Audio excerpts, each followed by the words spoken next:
kumusta si Danny ngayon? Kumusta ka naman kanina? Okay naman po. Bago ang lahat, anong gameplay mo kanina? Sa stage 2? Stage 2 po ang gameplay ko po kasi solo rider po ako eh. Ang plan ko po, dito po talaga sa paanan ng monasteryo.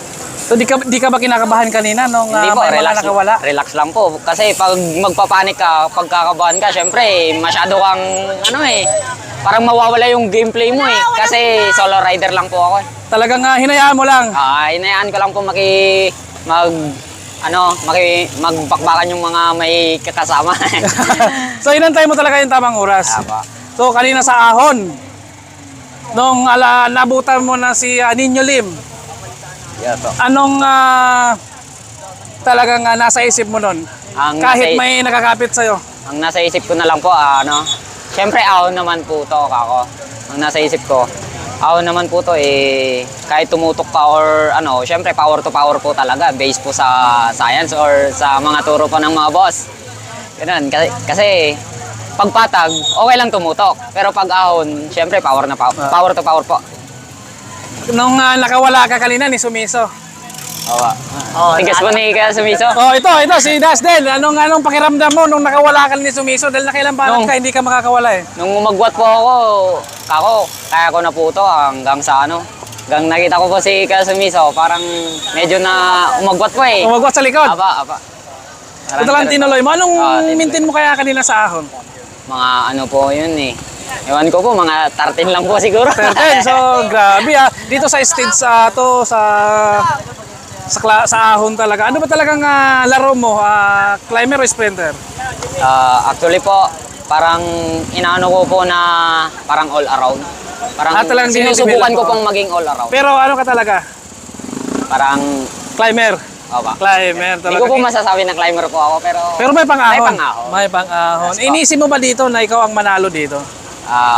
Parang isip ng karamihan, ako po yung pero ang para sa akin lang po, magawa ko lang po yung best at saka turo ng bossing, okay na po ako doon. Talagang nasunod yung gameplay mo? Nasunod ko yung gameplay po. Sa taon ng 2025, sa mga big race, nakailang panalo ka? Hindi ko na po mabilang. Pero ngayon, dahil malaki ito, Larga Pilipinas. Nung unang laro ng Larga?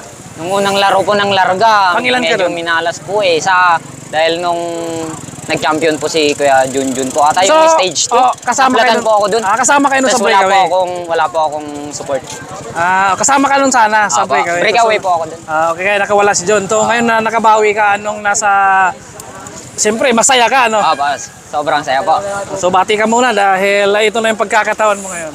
Maraming salamat po sa lahat po ng sponsor po ng Ilocano Express. Then, sa lahat po ng lalong-lalo na po sa bossing po ng Ilocano Express, Boss Nash Dumiling, tsaka lahat po, sila Kuya Banataw, sila Kuya Efraim, lahat po ng bumubuo ng Ilocano Express. Lalong-lalo na po sila Kuya Pid, shoutout po, tas sila Kuya Jake, sila Engineer Ruji Rubang, sino pa ba?